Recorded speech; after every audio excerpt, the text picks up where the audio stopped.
Vítejte v Kingdom Building Church International. Ať už nás sledujete kdekoliv, zde nebo kdekoliv jinde na světě, jsme moc rádi, že jsme s vámi. Záleží nám na vás. Máme vás rádi.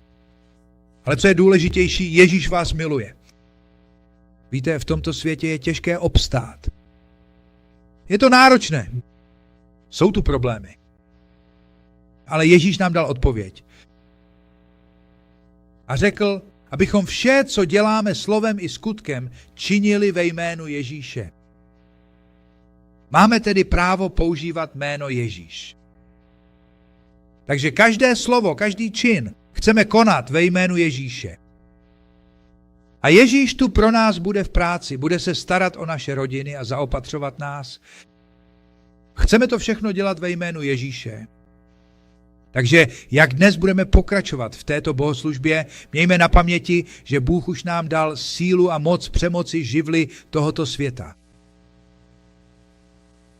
Dovolte mi, abych vám dnes předal krátké slovo, a to je podobenství o hořčičném semínku, a to je z Marka 4:30. A Ježíš řekl, k čemu přirovnáme Boží království?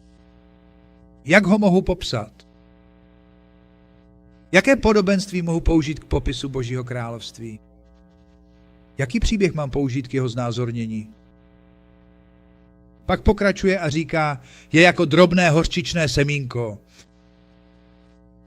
Ačkoliv je to jedno z nejmenších semen, vyroste z něj jedna z největších rostlin s dlouhými větvemi, kam mohou přilétat ptáci a hledat úkryt.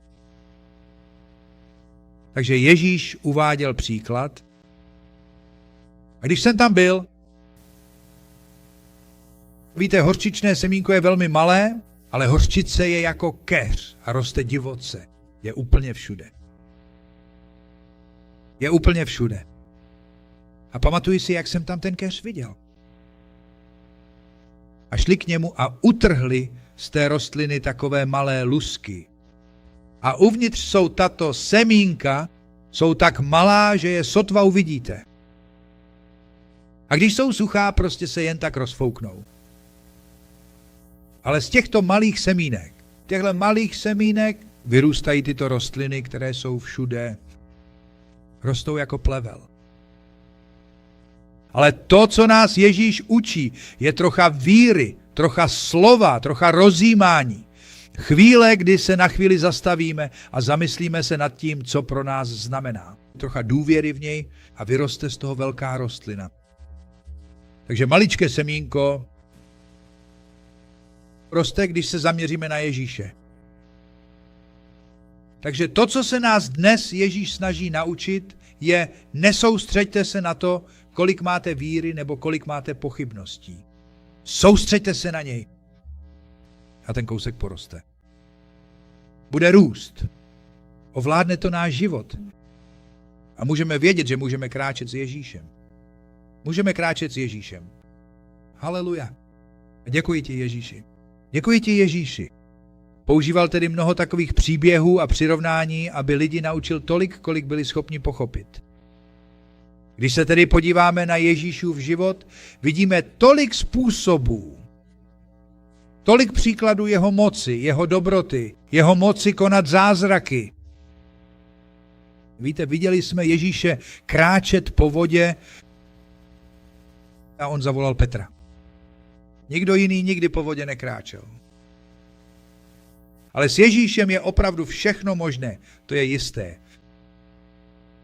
Víte, Ježíš nasytil 5000 mužů plus ženy a děti. Pár bochníky chleba a několika rybami. To je Ježíš. Jen Bůh to dokáže. Bůh nás tedy volá jako to hořčičné semínko, abychom v sobě nechali růst tu víru, to přesvědčení. A když to uděláme, porosteme ve víře. Porosteme v přesvědčení. Budeme blíž Ježíši. Víte, na několika místech v Bibli se píše, že uzdravil všechny. My jsme součástí všech. Ježíš uzdravil všechny. Boží moc je tu pro nás, když věříme, když důvěřujeme, když ho následujeme. Haleluja. To je náš Bůh. Děkuji ti, Ježíši. Víte, je tu také to, když Ježíš vzkřísil tu dívku z mrtvých. Víte, bylo jí asi 12 let a byla mrtvá. A písmo říká, že se do ní vrátil život. Duch se do ní vrátil. A byla vzkříšena z mrtvých. To je Boží moc. To je Bůh nemožného. To je Bůh, který tvoří cestu tam, kde se zdá, že žádná není. Musíme tedy důvěřovat, musíme věřit. A musíme nechat Ježíše, aby byl prostě Bohem. Chceme mu odevzdat svůj život. Dát mu úplně všechno. On je odpovědí v každé jedné situaci. Nezáleží na tom, jaký je to problém, jaká obtíž. Odpovědí je vždycky Ježíš. Ježíš. Ježíš. Haleluja. Haleluja. Dneska vám chci předat další úryvek z písma, a to o tom, jak Ježíš utišil bouři. A tohle je důležité, protože v našich životech máme bouře. V našich životech máme těžkosti. V našich životech máme problémy. A my se o ně musíme umět postarat. Musíme využít Boží moc, abychom se skrze ty bouře pohnuli dál. A právě to nás dnes učí. Když tedy nastal večer, Ježíš řekl svým učedníkům: přeplavme se na druhou stranu jezera. Přeplavme se na druhou stranu jezera. Bylo to jezero, Galilejské moře. Velká vodní plocha. Víte, a je obklopené horami. A je to jako údolí. Takže tam občas fouká silný vítr. A ten pak zvedá vlny. Ale Ježíš učedníkům řekl: přeplavme se na druhou stranu jezera. Takže on už byl v té lodi, když vyplouvali. Byl tedy jedním z prvních v lodi. A tak vypluli, zanechali davy za sebou, ačkoliv je následovali další lodě. Brzy se však strhla prudká bouře. Strhla se bouře. A ty větry, ty vytvořily spoustu vln. Bouře tam na Galilejském moři mohou být zrádné. Silný vítr začal narážet do lodi, dokud nebyla téměř plná vody. Takže se přes bok lodi přelévaly vlny. Dovedete si to představit? Snaží se tu vodu zvládnout, vylévat ji. Měli strach. Báli se, že se potopí a utonou. Ježíš zatím spal v zadní části lodi s hlavou na polštáři. Takže tam je Ježíš během téhle bouře tvrdě spí s hlavou na polštáři. Neměl na světě jedinou starost. Neměl na světě jedinou starost. Tvrdě spal. Zoufale měli hrozný strach. Byli nervózní. Vzbudili ho s křikem: mistře, tobě je jedno, že se utopíme? Takže ho vzbudili. Tobě je jedno, že se utopíme? Potom se Ježíš probudil. Tak poslouchejte, co udělal, když se probudil. Napomenul vítr a řekl vodě: utiš se. Promluvil k větru. Promluvil k bouři: utiš se. Přestaň. Přestaň. A to sami nás Ježíš učí. Bouře v našem životě, odkud se berou? Pocházejí od ďábla. Pocházejí od toho zlého. A on nám říká: no přestaň. Ďáble, vypadni.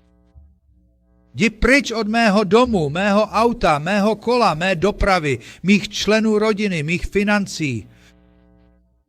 Utiš se. To udělal Ježíš. Promluvil.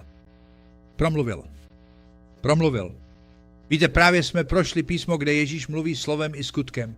Ježíš nás volá, abychom mluvili ke svým problémům, mluvili k ďáblovi, vykopli ho. Takže řekl vodě, utiš se. Náhle vítr ustal a nastalo veliké ticho. Takže Ježíš promluvil. Všechno se změnilo? Všechno se změnilo. Ale Ježíš nám dal právo dělat totéž, protože máme Ježíšovo jméno. A když použijeme Ježíšovo jméno, všechno na nebi, na zemi i pod zemí se podřídí jeho jménu. Bůh nám tedy dává moc. Dává nám tu autoritu. A přesně jak řekl, utiš se, všechno se změnilo. Takže Ježíš nám také říká, používejte mé jméno, používejte mou autoritu. Dávám vám autoritu, aby vám pomáhala v tomto světě. Náhle vítr ustal a nastalo veliké ticho. A pak se jich Ježíš zeptal, víte, a ptá se i mě, a ptá se i vás, proč se tak bojíte? Víte, díváme se na zprávy, díváme se na věci v televizi, díváme se na problémy, může se nás zeptat na to též. Proč se tak bojíte? Ještě ve mně nemáte víru. Ještě ve mně nemáte víru? A byli naplněni bázní a říkali si mezi sebou, kdo to je, že ho i vítr a vlny poslouchají? Takže to, co nás dnes Ježíš učí, je, že musíme používat autoritu, kterou nám dal. Především musíme věřit, musíme důvěřovat a musíme vědět, že on je Bůh. Ano. A pak nám dal moc a autoritu, kterou potřebujeme k fungování zde na této zemi. A jedním z hlavních způsobů je, že můžeme používat jméno Ježíš. A v Koloským 3.17 se píše, všechno čiňte slovem i skutkem, všechno to dělejte ve jménu Ježíše, ve jménu Ježíše. Ve jménu Ježíše.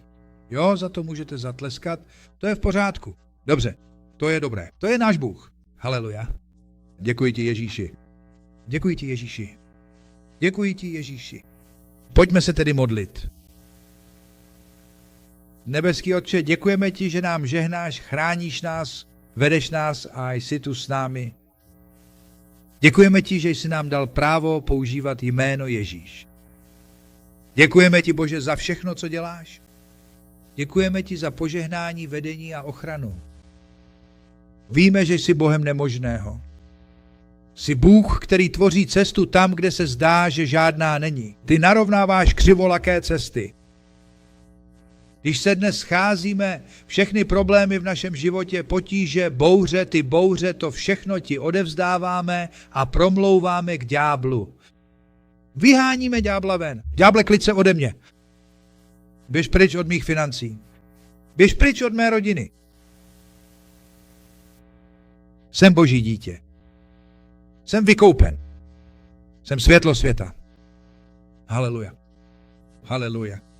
A mám Ježíšovu autoritu. A vyhazuji tě. Vyhazuji tě.